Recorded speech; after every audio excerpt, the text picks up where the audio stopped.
Hey guys, sorry, first of all ನಾನು sorry ಕೇಳಬೇಕು. ಏನಕ್ಕೆ ಅಂದರೆ ಇನ್ನೂ ಒಂದು 6 ದಿನ ನಾನು ಯಾವುದೇ ವೀಡಿಯೋಸ್ಗಳನ್ನು ಮಾಡೋದಕ್ಕಾಗಲ್ಲ ಕಾರಣಾಂತರದಿಂದ.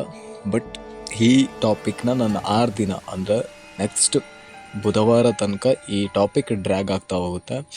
ರೀಸನ್ ಏನು ಅಂತ ಕೇಳಿದ್ರೆ ಹೊರಗಡೆ ಹೋಗ್ತಾ ಇದ್ದೀನಿ. ಸೊ ಇನ್ನು 6 ದಿನ ಏನಕ್ಕೆ ಡ್ರ್ಯಾಗ್ ಮಾಡ್ತಾ ಹೋಗ್ತಿದೀಯಾ ಅಂತ ಕೇಳಿದ್ರೆ, ನಾನು ಒಂದು ಮಾಸ್ಟರ್ ಕೀನ ಯೂಸ್ ಮಾಡ್ತೀನಿ. ಏನು ಅಂತಂದರೆ ಕನ್ಸಿಸ್ಟೆನ್ಸಿ ಇಂಪಾರ್ಟೆಂಟ್ ಆಗಿರುತ್ತೆ ಯಾವುದೇ ಯೂಟ್ಯೂಬ್ ಆಲ್ಗೋರಿದಮ್. ಸೊ ಈ ಥರನೇ ವರ್ಕ್ ಮಾಡೋದ್ರಿಂದ ನಾನು ಈ ಟಾಪಿಕ್ನ 6 ದಿನ ತೊಗೊಂಡೋಗ್ತಾ ಇದ್ದೀನಿ. ಇದನ್ನು ಫಸ್ಟ್ಗೆ ನಾನು ಕ್ಲಾರಿಫಿಕೇಷನ್ ಕೊಡೋದು.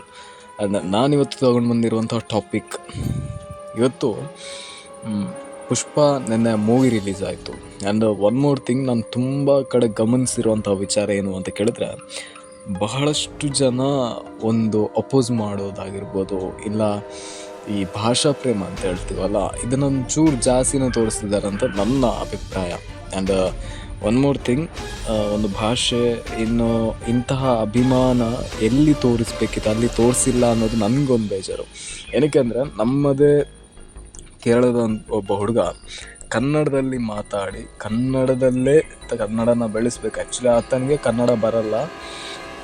ಆ ಕನ್ನಡಿಗೆ ಅಂತ ಏನು ಕರಿತೀವಿ ನೋಡಿ, ಅವರು ಬೇರೆ ಬೇರೆ ರಾಷ್ಟ್ರಗಳಿಗೆ ಹೋಗಿ ತಾನು ಬಂದಿರುವಂತಹ ನೆಲ ಬೇರೆಯೇ ಆದರೂ, ಮದರ್ ಟಂಗ್ ಬೇರೆಯೇ ಇದ್ದರೂ ಕೂಡ ಆತ ಈ ವಿಚಾರದ ಬಗ್ಗೆ ತುಂಬ ಓಡಾಡಿದ್ರು.